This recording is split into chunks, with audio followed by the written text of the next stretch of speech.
सुधीजनों, महाकवि तुलसीदास कहते हैं, एक घड़ी आधी में पुनियाद, तुलसी चर्चा राम की हरे कोटि अपराध। क्या कहा? एक घड़ी आधे में से आध,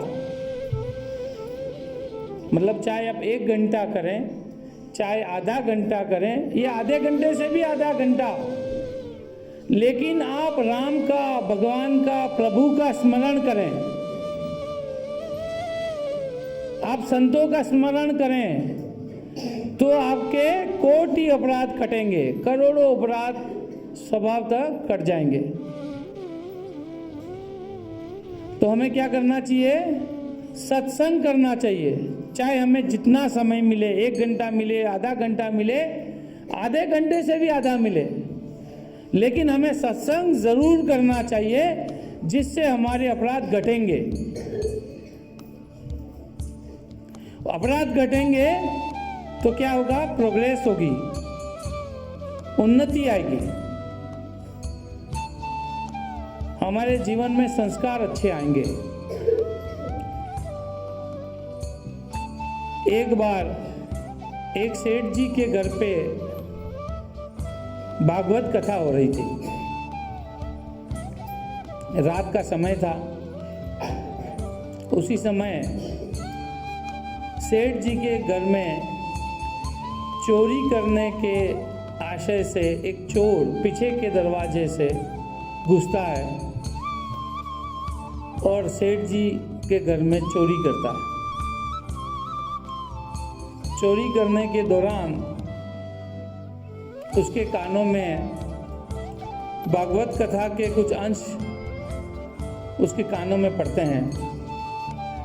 पंडित जी बता रहे थे कि किस तरीके से यशोदा जी भगवान श्री कृष्ण और बलराम को तैयार करती हैं, किस तरीके से उनको आभूषण पहनाती हैं, मणि पहनाती हैं, गले का हार पहनाती हैं, किस तरीके से सुसज्जित करती हैं, और वो दोनों बालक तैयार होकर के आभूषणों से सुसज्जित होकर के गाय चराने जाते हैं। और वो गाय चरा करके वापस आते हैं। वो पूरी कथा बता रहे थे। तो वो जो कथा तो वो सुन रहा था चोर। तो जैसे ही सुनता है कि कृष्ण और बलराम को उनकी माँ किस तरीके से आभूषणों से सुसज्जित करती थी, और उन कैसे आभूषण थे, कितने कीमती आभूषण थे, तो उसकी काम की चीज़ तो आभूषण थी, तो उसके ध्यान में आ जाता है कि उसे लगता है कि यार मुझे तो 2 बालक ही पकड़ लेने चाहिए हैं कि उनके पास इतने कीमती आभूषण हैं, वो ही मिल जाए तो मुझे मेरा काम हो जाएगा। और वो बच्चे जंगल में गाय चराने जाते हैं, तो वहाँ से उन बच्चों को लूटना कोई मुश्किल भी नहीं होगा। तो उसके दिमाग में यही विचार चलता है कि यार मैं कैसे पता करूं कि वो 2 बच्चे कहाँ जाते हैं गाय चराने। तो वो उसी धुन में सेठ जी के यहाँ चोरी तो छोड़ करके निकल जाता है, और वो उस धुन में रहता है कि पंडित जी जब ये कथा करके यहाँ से निकलेंगे तब उनसे पकड़ करके उनसे वो बच्चों का एड्रेस पूछना है। वो एक सुनसान जगह जाकर के बैठ जाता है, पंडित जी के आने का इंतजार करता है। पंडित जी भागवत कथा पूर्ण करके वहाँ से वापस अपने घर की तरफ, गांव की तरफ लौटते हैं। सुनसान जगह पे वो पहुँचते हैं और वो डाकू चोर जो है उनको पकड़ लेता। एक हाथ में चाकू लेकर के पूछता है कि बोल पंडित, वो जो 2 बच्चे हैं वो कहाँ पे गाय चराने जाते हैं? पंडित भी बेचारा घबरा जाता, वो डरता, वो कहता है कि भैया वो बच्चे कहाँ, मैं तो भागवत कथा सुना रहा था, वो तो मैं प्रभु के बारे में बता रहा था। तो चाकू उसके पेट पे लगा करके कहता है कि झूठ बोलता है, तू वहाँ तो कह रहा था कि कृष्ण और बलराम नाम के 2 बच्चे हैं जो ऐसे ऐसे आभूषण पहनते हैं और गाय चराने जाते हैं, और मुझे नहीं बता रहा है। पंडित भी बेचारा क्या करे, जान बचानी थी, चाकू से उसको डर लग रहा था, तो वो कहता है कि भाई वृंदावन में वो गाय चराते थे, तू वृंदावन चला जा, वहीं मिलेंगे। डाकू कहता है कि मैं वृंदावन जाऊंगा, उन दोनों बच्चों से वो आभूषण चुराऊंगा और उसमें तेरा हिस्सा भी तुझे दूंगा। वो वहां से निकल जाता है, वो वृंदावन पहुंच जाता है। वृंदावन में लोगों से पूछ रहा है कि भाई ये कृष्ण और बलराम कहाँ गाय चराते थे। तो लोग भी सामान्य सी बात समझते हैं, तो कहते थे कि भाई फला जंगल में फला जगह पे गाय चराते थे। वो डाकू वहां पहुंच जाता है, पहुंच करके वो वृक्ष पे चढ़ के बैठ जाता है कि यहीं चराने आएंगे दोनों बच्चे, मैं इनके गहने चुराऊंगा। वो बड़ा उसके दिमाग में एक ही बात की, एक कृष्ण कब आए, कृष्ण है, कृष्ण कृष्ण कृष्ण उसके मन में ये चलता रहता है। कभी उस पेड़ पे चढ़ता है, कभी उस पेड़ पे चढ़ता है, कभी वहां छुपने का प्रयास करता है, कभी वहां छुपने का प्रयास करता है। उसका भूख, प्यास, चैन सब छीन जाता है। उसके दिमाग में एक ही बात होती है कि बच्चे आए कब और मैं गहने चुराऊं कब। 1 दिन, 2 दिन, 3 दिन गुजर जाते हैं, वो एक ही बात, कृष्ण बलराम, कृष्ण बलराम। उसके मन में एक ही बात चल रही है कि कृष्ण बलराम कब आए। तो उसका जो रट, उसकी बेचैनी, भूख, प्यास छोड़ करके जिस तरीके से वो कृष्ण का नाम रट रहा था, तो भगवान कृष्ण भी उस पे रहम खाते हैं। वो सोचते हैं कि एक नया भक्त आया बेचारा, उसको मेरे नाम के अलावा कुछ सूझ ही नहीं रहा है। तो कृष्ण और बलराम उसके सामने आ जाते हैं।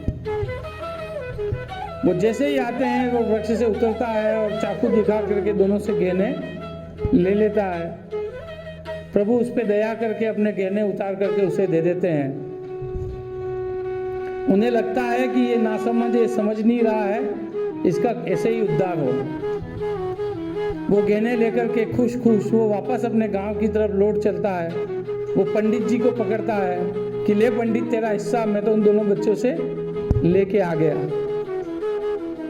पंडित भी आश्चर्यचकित कि इसको कहाँ कृष्ण बलराम मिल गए, या गहने भी लेके आ गया, और गहने भी जो भागवत कथा में उसने जो वर्णन किया था वही गहने थे। तो पंडित भी पूछता है कि भाई तुझे कहाँ मिले? वो क्या तेने ही तो बताया था एड्रेस, मैं तो वृंदावन गया था, वहीं मिले मुझे वो दोनों। तो पंडित कहता है कि भाई तू मुझे भी मिलवा, तू चल, मैं तेरे साथ हूँ, तो मेरा हिस्सा लूंगा, नहीं तो नहीं लूंगा, ये मेरा हिस्सा भी तू रख, लेकिन मुझे उन दोनों बच्चों से मिलवा। डाकू कहता हाँ चलो, वो तो भाई गाय चराने आते हैं। वो वहां लेके चला जाता है। वहां जाकर के वो आवाज लगाता है, कृष्ण बलराम आ जाते हैं। वो उनसे बात करता है। पंडित को वो नहीं दिखते हैं। पंडित कहता है कि भाई मुझे तो दिख नहीं रहे, तेरे को कहाँ दिख रहे हैं? तो चोर उन कृष्ण और बलराम से कहता है कि भाई तुम पंडित को क्यों नहीं दिख रहे हो? ये मुझे झूठा समझ रहा है, इसको भी दिखो तुम। तो उसके आग्रह पे भगवान कृष्ण और बलराम पंडित जी को भी दिखते हैं, उनको भी दर्शन देते हैं। पंडित जी उनके चरणों में पड़ जाते हैं और कहते हैं कि भगवान मैं आज तो धन्य हुआ, इस चोर की वजह से ही हुआ धन्य, लेकिन हे भगवान मैं इतने वर्षों से आपकी पूजा करता हूँ, आपको मानता हूँ, आपकी भागवत कथा सुनाता हूँ, तब भी आप तो मुझे आज तक कभी दर्शन आपने दिए नहीं, और ये चोर है जिसने आपके गहने लूटने आया था उसको आपने दर्शन दे दिए।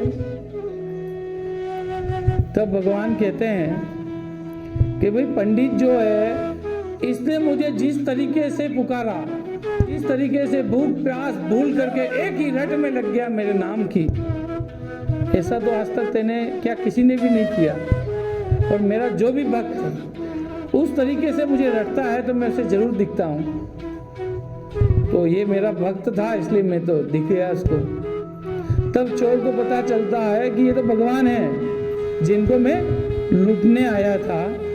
तो वो भी चाकू फेंक देता है और वो भी उस दिन से कसम खा जाता है कि मैं आने वाले समय में अब मैं चोरी नहीं करूंगा, इन पंडित जी के साथ ही रहूंगा और भगवान की पूजा करूंगा। तो आप देखिए कि उस चोर ने भागवत कथा के कुछ अंश ही सुने, पूरी भागवत कथा नहीं सुनी, कुछ अंश ही सुने और उस अंश में उसकी पसंद की चीज ही सुनी। उसके बाद भी उस अंश पे जाकर के उसी पे इसने लगा लिया, रट लगा ली कि मैं कृष्ण और बलराम से मिलूंगा। तो वो सुसंगति थी, सत्संग में उसने जो प्राप्त किया और उसी पे वो आगे बढ़ा तो उसका जीवन सफल हुआ, भगवान के उसको दर्शन हुए, वो उसका जीवन श्रेष्ठ हुआ। तो हमें क्या करना चाहिए? सुसंगति अपनानी चाहिए, सत्संग में बैठना चाहिए, तभी हमारा जीवन सफल हो सकता है, तभी हमारा उद्धार हो सकता है।